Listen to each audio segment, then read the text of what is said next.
Salut, ici Joanne Yangting, toujours présent pour vous aider à gagner plus de temps, de connaissances et d'argent pour vous éclater, performer et apporter toujours plus de valeur en tant que leader dans votre business et dans votre vie. C'est parti!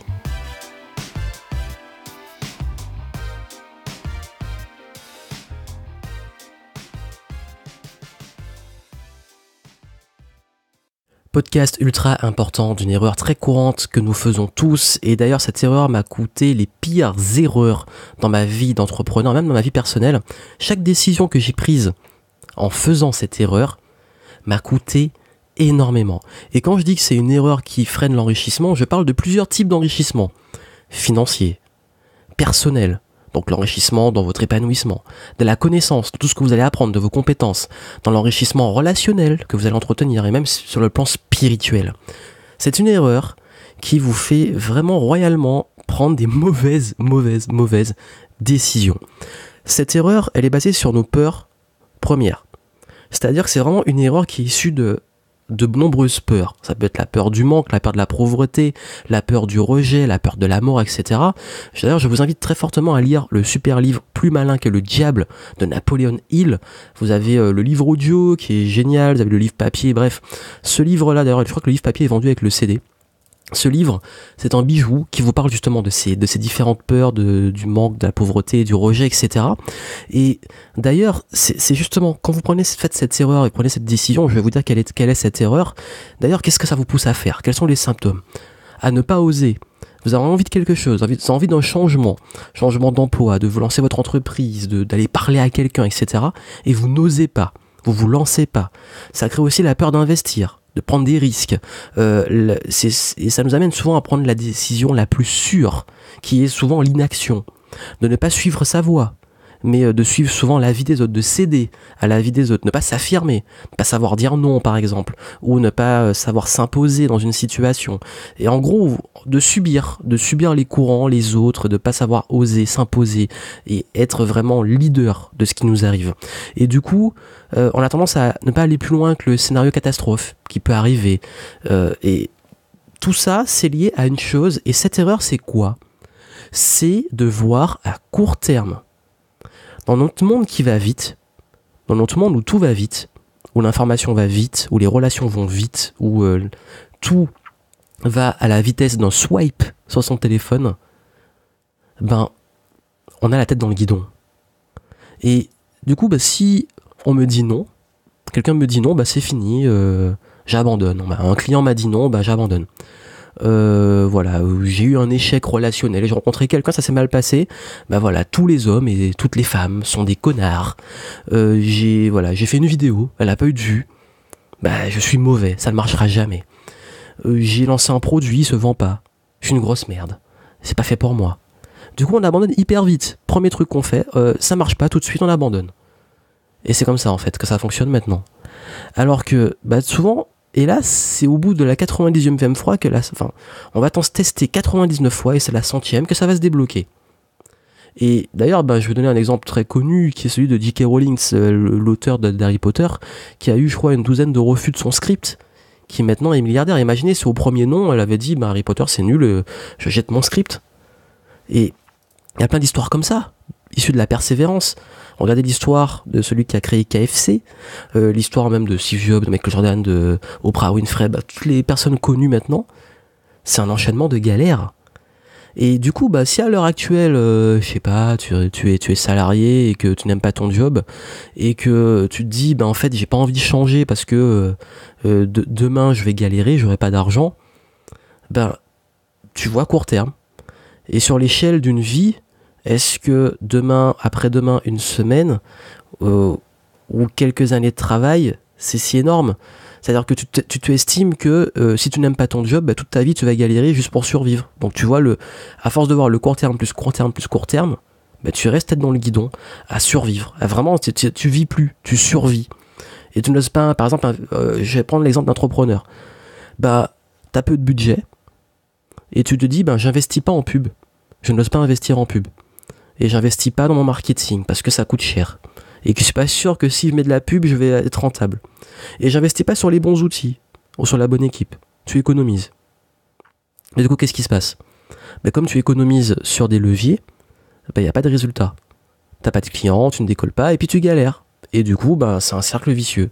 Et tu restes sur le court terme. Tu te dis que comme tu galères, tu vas pas oser pouvoir aussi, comme tu galères, te dire, bon là, peut-être que si je galère, il faut que je me forme.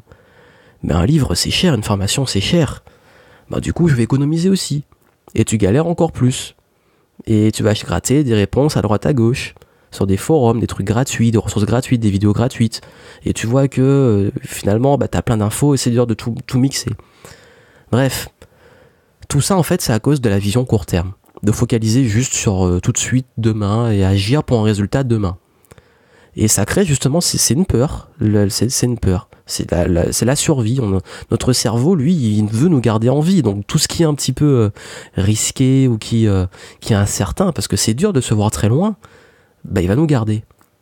Et ce qui se passe en fait, c'est qu'on va chercher toujours à faire un gros coup, à faire un truc qui marche tout de suite, une grosse entrée d'argent, décrocher le contrat, avoir le super job, le salaire qui rentre ce mois-ci, etc.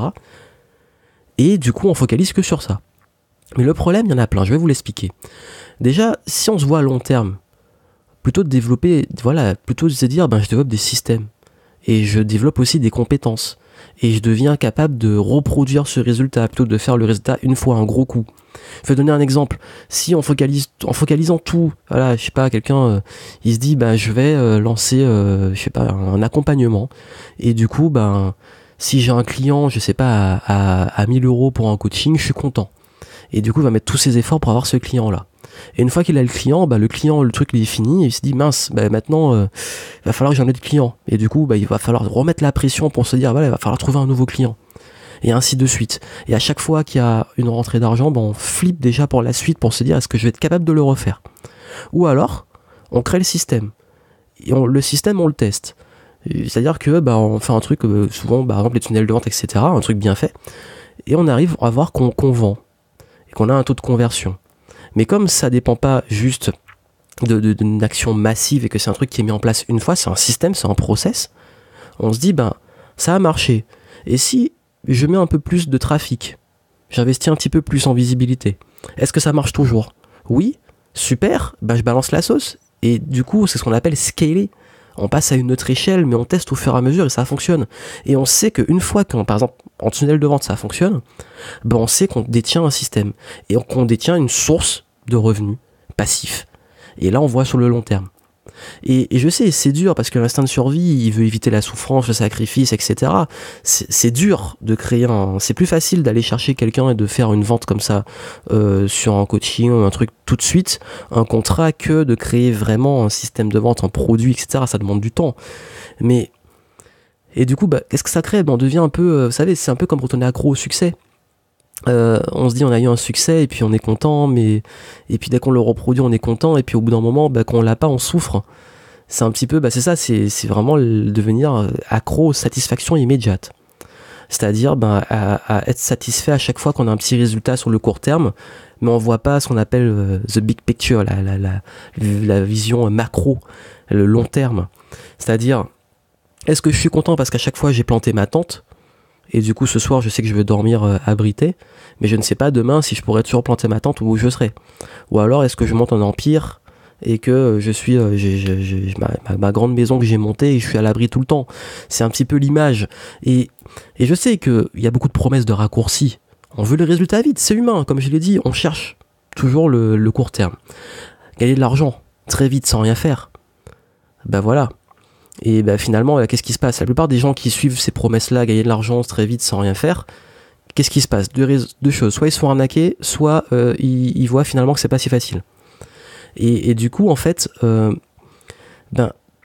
et c'est comme je dis souvent, même si c'était facile, ou quelqu'un gagne au loto, ou je sais pas quoi, tu gagnes au loto, genre, je sais pas. Qu'est-ce qui se passe souvent d'ailleurs chez les gagnants au loto? Ils se ruinent. Parce que si on ne sait pas gérer un petit budget, comment tu vas pouvoir gérer un gros budget? C'est même pire. Parce que plus d'argent, c'est plus de responsabilités, de gestion, d'éléments à connaître. Mais si t'es pas capable, t'as pas créé justement les compétences, le process, et surtout, la plupart des gens que j'ai vu pas mal d'études dessus, qui gagnent au loto, n'ont pas cette valeur de l'argent, parce que cet argent-là a été gagné sur la chance. Donc ils voient pas cette somme-là comme comme une récompense issue de leur travail, ils voient ça comme une chance, donc ça a moins de valeur, donc ça se dépense plus. C'est comme dire, voilà, c'est pas conduire une voiture, c'est pas maintenant que tu vas du jour au lendemain conduire un bolide. Et pourtant, on croit avec naïveté que on peut avoir des résultats rapides. Que même, d'ailleurs, souvent c'est l'argent, que c'est différent, que l'argent va résoudre tous les problèmes et que dès qu'on en aura, tout ira mieux. Ben ça, c'est justement, c'est une croyance très courante, très dure, très ancrée. Mais seuls ceux qui, justement, ont eu un process entre avant et après se rendent compte de ça. Mais voilà, ça n'existe pas dans la nature, les choses qui vont vite. On va pas accélérer la transformation de la chenille en ouvrant le cocon, on va pas faire pousser la plante plus vite en tirant dessus, l'argent va pas tomber du ciel, voilà. Et même ceux qui vendent la richesse ont galéré et persévéré. J'ai fait un podcast il y a pas longtemps où j'ai dit justement que on voit le résultat, on voit la communication, le truc, mais on voit pas ce qu'il y a derrière. Donc voilà, du coup, courir, collectionner des méthodes sans se pencher sur une stratégie long terme, c'est la pire des approches. Et c'est d'ailleurs, si on donne un exemple, qu'est-ce qui là vous ferait gagner de l'argent à court terme? D'ailleurs, on a vu ça avec les crypto-monnaies. Il y a pas longtemps, beaucoup ont gagné à court terme. Même moi, hein, j'étais un petit peu dedans depuis un petit moment parce que j'étais passionné par ça en tant que gros geek. Tout ce qui était blockchain, crypto-monnaie et tout, ça m'a passionné. Et là, j'ai complètement décroché, ça m'a saoulé quand c'est devenu trop mainstream. Mais à un moment où peu de personnes en parlaient, moi j'avais vraiment une vision long terme du Bitcoin. Je voyais que pour moi c'était l'économie alternative, les crypto-monnaies, tout ça. Et puis finalement, qu'est-ce qui s'est passé? C'est devenu un outil voilà, à la base, les pionniers étaient plus... l'histoire du truc était plus vue comme un outil de transaction alternatif. Et même la blockchain, la technologie qu'il y a derrière, je vais pas entrer en détail parce que c'est un peu complexe, c'était vraiment un truc un peu avant-gardiste et puis un petit peu des choses un peu nouvelles. Et puis finalement, en fait, c'est devenu, quand c'est tombé dans le grand public et qu'on a vu le potentiel du truc pour se faire de la thune, c'est devenu voilà, quelque chose qui était devenu une rentabilité facile, rapide. Beaucoup ont couru dedans, beaucoup ont suivi le filon, certains se sont enrichis bien, et d'autres se sont complètement vautrés aussi, parce que ça a craché là en fin d'année, en début d'année. Et du coup, qu'est-ce qui se passe? Ces gens-là, en fait, il y en a qui ont eu des gains court terme, tant mieux, et après maintenant, tu fais quoi? Peut-être que tu peux les réinvestir et tout, mais bon, c'était des crypto-monnaies. Maintenant, est-ce que tu connais en immobilier, etc. Il va falloir te former sur d'autres choses. Savoir comment placer ton argent dans des trucs un peu moins volatiles que ces trucs-là. Et puis surtout, autre façon de faire de la thune rapidement. Arnaquer les gens, c'est très facile. Il y en a plein qui font ça, qui arnaquent. Quand je dis arnaquer, toutes les arnaques qu'on voit sur les réseaux sociaux, sur les pubs, les trucs comme ça, les trucs au téléphone, le phishing, etc. C'est très facile d'arnaquer les gens. Le problème, c'est quoi? C'est que tu vas avoir le gain court terme. Est-ce que tu vas dormir le soir? Est-ce que tu vas faire ça toute ta vie? Toute ta vie arnaquer des gens? Est-ce que tu vas pas te faire choper à un moment? Ou sinon tu peux aller dealer de la drogue, je sais pas. Est-ce que tu vois ça sur le long terme? Même ta réputation, bref. Il faut avoir aussi une vision un peu plus loin, en fait. C'est ça le truc. Et en plus d'ailleurs, qui se fait arnaquer? Et quelqu'un qui veut arnaquer va arnaquer? Les gens qui veulent du court terme. Ceux qui se font le plus souvent arnaquer et pigeonner, c'est ceux qui veulent du court terme, l'avarice, le gain court terme. Et est-ce que vous n'avez pas plutôt envie de gagner sur le long terme, d'être tranquille très longtemps? Comme je dis souvent, la meilleure façon d'être tranquille dans sa vie, c'est d'avoir justement les capacités de générer les résultats qu'on a. C'est-à-dire que plutôt que d'avoir tout de suite l'argent, de devenir d'avoir suffisamment de valeur et de connaissances pour savoir comment investir et comment gérer de l'argent et comment s'enrichir, plus que d'avoir directement l'argent. Et je sais beaucoup, la réponse courante c'est oui, carpe diem, la vie est courte, le moment présent. Justement, pour profiter de la vie, il faut pas être inquiet de l'avenir. Comment on peut profiter de la vie si on passe son temps à s'inquiéter de l'avenir? Si tu inquiètes ton avenir tout le temps, t'as pas de plan A, de plan B, de plan C, de minimum de sécurité, de stratégie, tu vois pas où tu vas, c'est flou. Et c'est là que tu flippes le plus. Et l'exemple très, très simple, c'est que t'as pas de budget, t'as pas de sous, tu vas flipper. Alors que le jour où tu fais un budget, tu sais combien rentre, combien sort, comment tu gères ton truc, tu maîtrises tes finances, là, tu mets des sous de côté, tu gères et tu es plus serein. Quand on a un budget, on est plus serein. Même en partant en voyage, si tu maîtrises ton budget, T'es plus serein que si tu pars en ayant aucune idée de comment ça va se passer. Et c'est ça le truc. Quand t'as pas le recul, ta tête dans le guidon, on ne voit pas les virages, les obstacles, tout ce qui peut arriver. On peut pas être proactif comme ça en veillant au court terme. On peut pas anticiper. On passe son temps à réagir, à subir, à courir après des trucs à droite à gauche, des opportunités. C'est un peu les gens qui sont toujours après les opportunités. Ah ouais, ah super les bitcoins, je vais m'enrichir. Ah ça marche pas, ok, je vais faire le dropshipping. Ah maintenant ça marche pas, je vais vendre une formation. Ah ça marche pas, du coup je vais devenir youtubeur. Ah je vais faire du Instagram. Ah du coup je vais arnaquer les gens, j'ai vraiment envie de m'enrichir. Et puis du coup c'est les gens qui courent toujours après des modèles, des trucs comme ça. Au lieu de se poser leur cul sur une chaise et se dire comment je crée vraiment une vraie stratégie, un enrichissement sur le long terme. Qu'est-ce qui est fait pour moi, qu'est-ce qui est mieux, dans quoi je vais m'épanouir, et dans quoi je vais vraiment développer une pure valeur et un pur business. Et ça, c'est en ayant une vision long terme. Quelle que soit la situation, vous avez deux solutions. Soit vous mettre dans une position où vous n'êtes pas, justement, dans le manque, où vous n'êtes pas en train de flipper, et vous vous dites, je vois le long terme. Et du coup, voilà, j'accepte que je vais faire ce qu'il faut pour le long terme. Ou alors, dans une situation de rush. Tout prendre, toujours au dernier moment. C'est-à-dire tout le temps passer son temps à courir, comme je l'ai expliqué. Et je sais. En fait, pour moi, il y a vraiment... soit en fait, vous vous posez, vous vous dites, ok, si vous avez de la marge, vous avez des économies ou une situation plutôt stable, ça va. Dans ce cas-là, travaillez une stratégie long terme. Travaillez vraiment, mettez le maximum de votre énergie sur le long terme. En revanche, si vous êtes dans une situation un petit peu vraiment de galère, justement dans le rush, déjà dans le rush, endetté, équilibre fragile, encore salarié, vouloir devenir entrepreneur mais c'est la galère, pas beaucoup de temps, etc. Prenez un moment pour vous poser à une table et vraiment définir une stratégie long terme. Ce vers quoi vous voulez aller, qu'est-ce que vous voulez développer, qu'est-ce que vous voulez faire. Vraiment juste poser le temps de se dire où je veux aller. Juste sortir la tête du guidon, s'arrêter, même si c'est juste 1 heure un soir. Je sais que beaucoup me disent j'ai pas le temps, l'heure tu vas la trouver même si c'est de te réveiller plutôt le matin. Ok, et puis se dire, là je prends ce moment et je pose ce que je veux atteindre. Je l'écris, d'ailleurs je dis souvent, écrivez, posez-vous à une table. Les gens ont des facilités à écrire leur liste de courses, à écrire leur liste, ce qu'ils vont faire en vacances, des trucs comme ça. Et listez vos rêves, ce que vous voulez accomplir, une bucket list, je sais pas, peu importe où vous voulez aller, vous l'écrivez. Et vous allez vous dire, comment je peux faire un petit peu chaque jour. Semer des petites graines, voilà. Voilà, vous n'avez pas beaucoup de temps, mais prenez 30 minutes, 1 heure par jour pour appliquer cette stratégie. Parce que si on n'a pas de stratégie, si on ne sait pas où on va, on ne peut pas agir. Et l'idée, c'est justement de se dire, je veux aller là. Qu'est-ce que je peux semer comme graines chaque jour pour arriver là? Ça va peut-être prendre du temps, c'est pas grave. Vous savez, la plupart de mes contenus qui me rapportent le plus à ce jour, c'est pas ce que je fais maintenant. C'est ce que j'ai fait pendant que j'étais étudiant. Ça paraît fou, mais c'est une réalité. C'est-à-dire que quand j'étais étudiant, j'avais des sites et j'écrivais beaucoup sur mon temps libre. Parfois même pendant les cours, c'est pas forcément un bon exemple, mais il y a des moments où je me faisais chier en cours, j'écrivais. Et tout ça, j'ai créé des articles, des contenus qui ramènent encore du trafic aujourd'hui. Et même quand j'ai débuté, j'étais en stage. Quand je rentrais chez moi, je faisais des articles et des vidéos. Même quand j'avais mes premiers boulots en alimentaire et mes premiers, après, en tant qu'entrepreneur, des contrats de consulting, j'avais vraiment pas de temps. Mais je vous dis, j'avais pas de temps. Je cumulais plein de choses. Je faisais du contenu et des vidéos. Et ces vidéos-là, ces contenus-là, ils font des centaines de milliers de vues sur YouTube. Et ils continuent à faire des vues encore aujourd'hui. Parce que j'ai vu le long terme. Parce que je me suis dit, je mets 1 heure chaque jour à faire du contenu.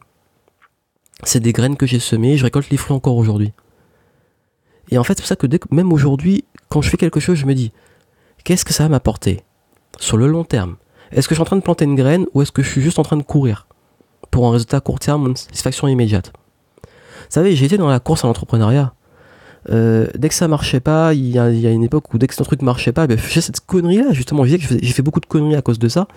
J'acceptais des contrats pour avoir de l'argent tout de suite, mais ces contrats-là me prenaient tellement de temps que j'avais plus le temps de travailler sur le long terme, sur mon business. C'était juste faire rentrer du cash. Parfois, je lançais un produit, ça marchait pas, j'abandonnais. Au lieu de travailler, continuer, persévérer. Et du coup, on s'essouffle. C'est épuisant. C'est épuisant d'avoir cette démarche de toujours de survivre et se dire, je travaille pour demain que je survive, quoi. Voilà, justement, on vit plus, on survit, comme je l'ai déjà dit. Et après, j'ai mis en place des vraies stratégies. Je me suis posé, j'ai pris du recul, je me suis formé, j'ai commencé à comprendre que justement, ça marche pas comme ça, surtout dans le business. Il faut savoir voir un minimum du long terme. Et d'ailleurs, c'est pour ça qu'aujourd'hui, dans mes décisions, j'essaie de moins voir le court terme et plus voir le long terme. Si je vais embaucher quelqu'un, c'est pas juste pour un projet ou me dire je prends quelqu'un, elle va vite parce qu'il faut faire vite. Non, je veux que cette personne, elle soit là pour le long terme. Donc je vais choisir quelqu'un qui sera là longtemps, qui correspond pour le long terme.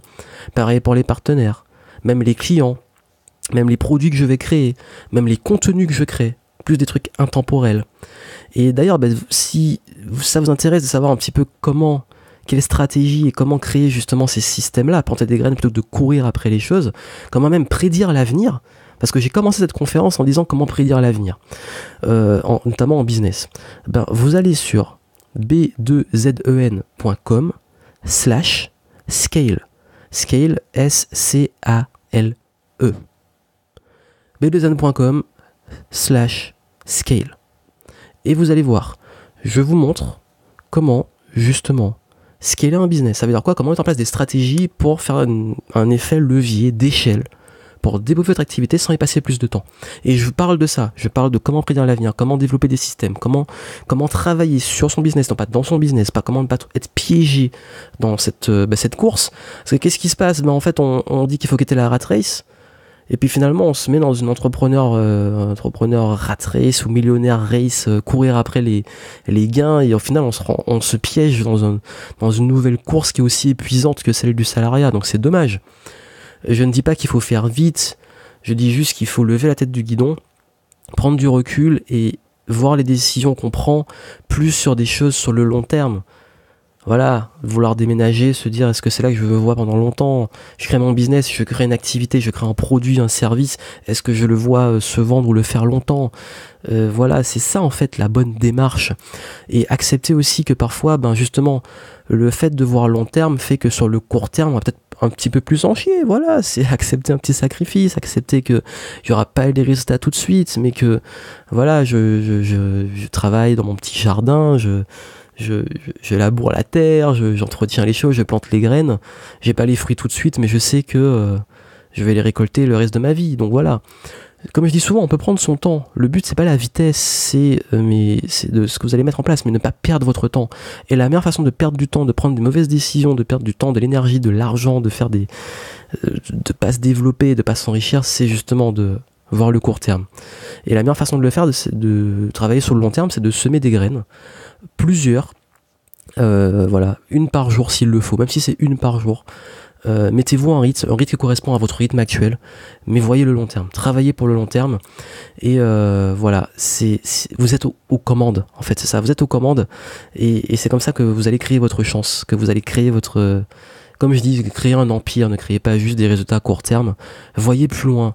Et je sais, on a tous au fond de nous le petit côté... on aimerait que ça aille vite, on aimerait des résultats tout de suite, et qu'il y a tellement d'opportunités qu'on nous vend pour avoir des résultats tout de suite que c'est dur, on est toujours tenté. Mais dans la réalité, pour avoir fait la connerie parfois de faire confiance à ce genre de truc-là, on se rend compte que ça marche pas. Ça marche pas comme ça, rien dans la nature fonctionne comme ça, et que la seule façon vraiment de construire un truc solide, comme une maison qu'on bâtit, c'est de travailler les fondations, d'accepter que ça va prendre du temps, de créer des fondations solides. Et que l'avantage, c'est que plus on avance et plus c'est solide en bas, plus on peut aller haut. Comme je donne l'exemple des immeubles, qu'est-ce qui fait qu'un édifice va pouvoir aller très haut? C'est pas juste construire l'immeuble et le faire monter, c'est qu'en bas, là en dessous, les fondations elles sont solides pour maintenir toute la pression, les mouvements, la résistance de l'immeuble pour le faire aller haut, et c'est ça en fait. Plus vous voulez aller haut, plus il va falloir que vous voyez justement le long terme. Donc je compte sur vous pour travailler ça. Si vous voulez aller voir vraiment cette approche que j'ai développée, allez voir, je vous mets le lien en description aussi, et ça vous aidera justement à travailler sur votre stratégie long terme et non pas juste sur du court terme. À très bientôt.